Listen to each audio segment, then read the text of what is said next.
Yeah, welcome back.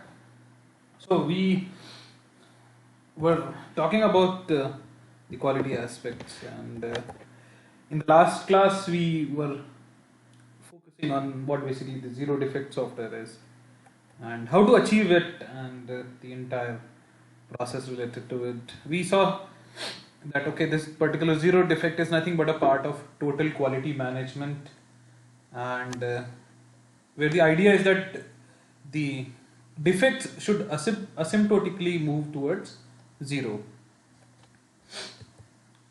Then there were several approaches where the efforts were made in order to achieve a zero defect software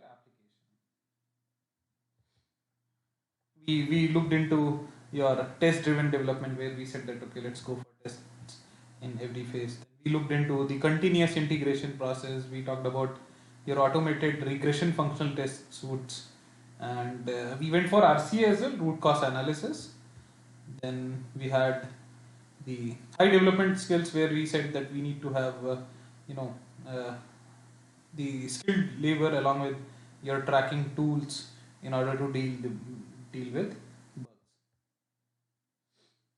Then we were talking about software reliability, where we talked about software metrics. Once again, we saw some definitions or the statements given by IEEE, uh, and then in today's class we will be talking about some more content related to it, and then we also saw the difference between your software reliability and your hardware reliability, where we said that in case of software reliability it is not a direct function of time, whereas in case of hardware reliability it's a direct function of time. And then we have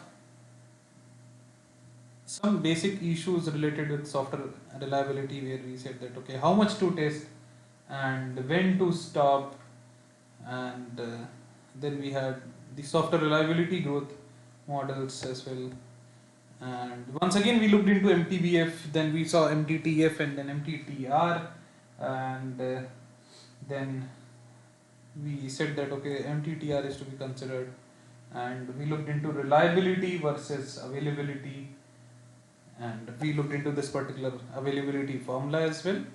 Um, the basic of availability, I guess everyone is aware of now, and then we talked about MTBF, which is found to be comparatively much more useful in case of in order to go ahead with reliability and availability.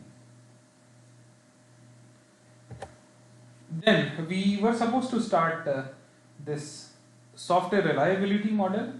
Now we looked into what basically the software reliability is, and now today we will look into these particular models, right? So all these six models we'll try to understand, and we'll look into the details of these particular models. Some of these models you might be familiar with. Your Musa model, it's basic Musa basic model. You might have studied in software engineering, or if even if not studied, then also we'll cover here in this particular discussion today. Now, so the first one is error seeding model. First of all, the question arises what basically the error seeding is, right? So error seeding is like we go ahead with introducing some errors in the application in order to test the product. So the idea is that if I am introducing some errors in the application, so my application, some of the basic testing techniques should be able to uncover the defects which we have deliberately seeded. Right, so this is like somewhat similar and somewhat different to the mutation process as well. So in case of error seeding, basically it is a process of adding errors to the source code. and then we evaluate the amount of residual errors after the system software testing is done. After adding the errors to the source code, we can try to estimate the number of real errors in the code based on the number of seeds we have filled in, right? So basically it's like there are chances that our tool or technical algorithms, in order to uncover the defects, may not be able to identify any errors. Now to verify that, okay, whatever I have introduced as a tool is working fine or not, for that case I'll deliberately add some errors and then try to check that, okay, my tool is working fine or not, because this time previously my tool was saying that, okay, the application which is under testing is fine. Now I am deliberately adding some errors, and these errors should be uncovered by my manual or automated testing. So that gives me an idea that, okay, this particular thing works fine. Thing in the sense, the algorithm, testing algorithm which we are working with, or maybe the tool which we are using. So this particular error seeding model estimates the number of errors in a program. Errors are divided into your indigenous errors and the induced or the seeded error, right? So induced or seeded errors means that the errors which we have planted, right? The errors which we have planted. Now when we talk about error seeding model, there is another concept called as fault seeding, right? This particular thing is also called as debugging, right? Basically it is taught in case of your software testing.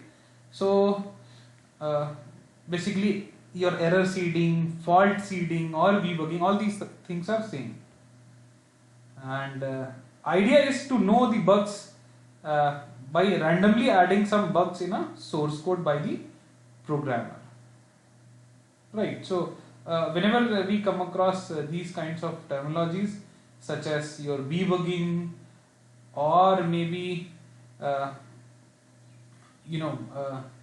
error seeding or the fault seeding, then we call it as same. All the three things are same. In various literatures you will find all these three things to be the same.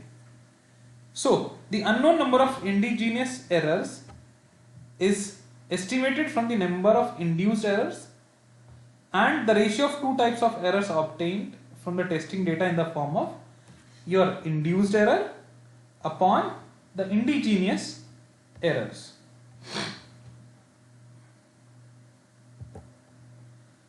Now next one is your reliability growth model. So here what we are trying to do is, here once again we are trying to predict and trying to estimate the improvement of reliability through the testing process using a growth function, and this particular growth function is used to represent the process, right? So this is basically, in some sense all the independent variables of the growth functions could be time plus the number of test cases or maybe the testing cases. And what we do is that the dependent variables can be your reliability, your failure rate, or maybe the cumulative number of errors which we were able to detect.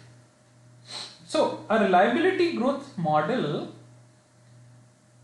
is a model of how the system reliability changes over the time, right? Changes over the time, and this is estimated during the testing process. So as system failures are discovered, the underlying fault causing these lines failures are repaired so that the reliability of the system should improve during system testing and once again during the debugging. To predict the reliability, the conceptual reliability growth model must be then further translated into any kind of mathematical model that would give you an estimate, right? So this reliability growth modeling involves comparing your measured reliability at a number of points of time with known functions that show possible changes in reliability. Like for example, an equal step function suggests that the reliability of a system increases linearly with each release. Now, by matching the observed reliability growth with one of these functions, it is possible to predict the reliability of the system at some future point in time. So, therefore, this reliability growth model can be used to support your entire project planning as well. Right. So, how important you can assume that how important this particular thing is. Next is your non-homogeneous Poisson process, right? So this particular thing provides you an analytical framework for describing the software failure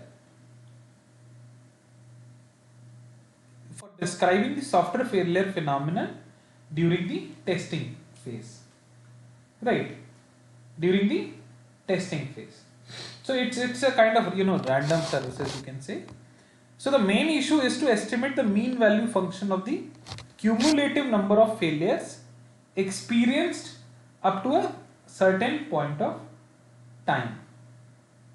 One of the key example of this approach is the series of your Musa model. What basically the Musa model is, we'll see in the coming slides.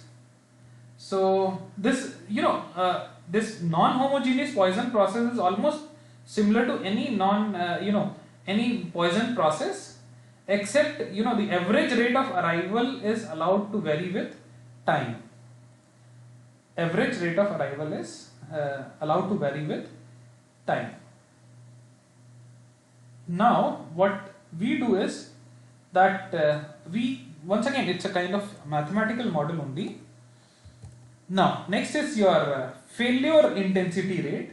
Now from the title itself you might have got some idea that it has some relation with the failure and the intensity as well, right? Now this you in some of the literatures you'll also find this particular failure intensity rate is dealing with machine engineering as well, and this is also a kind of reliability prediction basis. So this failure intensity is depicted by lambda. So a typical measure which is like failure per unit time is the failure intensity rate, which is given by the lambda tau, which is equals to f of number of failures in this, let's assume it has to be t comma t plus delta t upon delta t, right? So where your t, which is basically a tau, is equals to the program CPU time, that too in a time shared computer, or wall clock time in an embedded system, right? So we take care of this particular thing. Now failure intensity rate or failure rate is almost the same thing, right? So it is basically the frequency with which any of the engineered system or component fails, and of course it's per unit time measurement. So most of the time it is denoted by lambda only. So this particular formula is used at several fields, because as I said, in machine engineering also we go ahead with finding the failure intensity rate as well. Now next one is your Musa model, Musa basic model. Here we have so what we have is so what basically the Musa basic model says. So errors in the program are independent and distributed with constant average occurrence rate, and the execution time between failures is large with respect to the instruction execution time. Your potential test space covers it, the use space. The set of inputs per test run, that is the test or operational, is randomly selected. all the failures are observed, the error causing the failure is immediately fixed, or else its reoccurrence is not counted again. Your failure intensity, just now we talked about failure intensity, which is the number of failures per unit time, and assume that the decrement in failure intensity, which is Fi function, is constant, right? So failure intensity function is the derivative with respect to the number of expected failures. This implies that the Fi, your failure intensity, is a function of average number of failures experienced at any given point in time. Now this is the reference from where I took. So Musa and Iannino Okumoto model, we have software from the literature, software reliability, measurement, prediction and application. So this is the model, like lambda v equals to mu equals to lambda naught 1 minus mu upon v naught. So where lambda naught is the initial failure intensity at the start of execution, mu is the average or the expected number of failures at any point in time, and v naught is the total number of failures over infinite time. The average number of failures at any point in time is given by this mu t, which is equals to v naught 1 minus exponential of lambda naught minus of lambda naught upon v naught t. And this is one of the example, like assume a program will experience 100 failures in infinite time. It has now experienced 50 failures, and the initial failure intensity was 10 failures per CPU hour. The current failure intensity is this particular thing. The number of failures experienced is this, and for 100 hours we are getting 100 failures, right? So this is all the calculation using this Musa basic model. Then we have the Musa Okamoto logarithmic model, right? Same number of people involved in this. So there the decrement per failure of your failure intensity becomes smaller with failure experienced, which is like exponential decrease.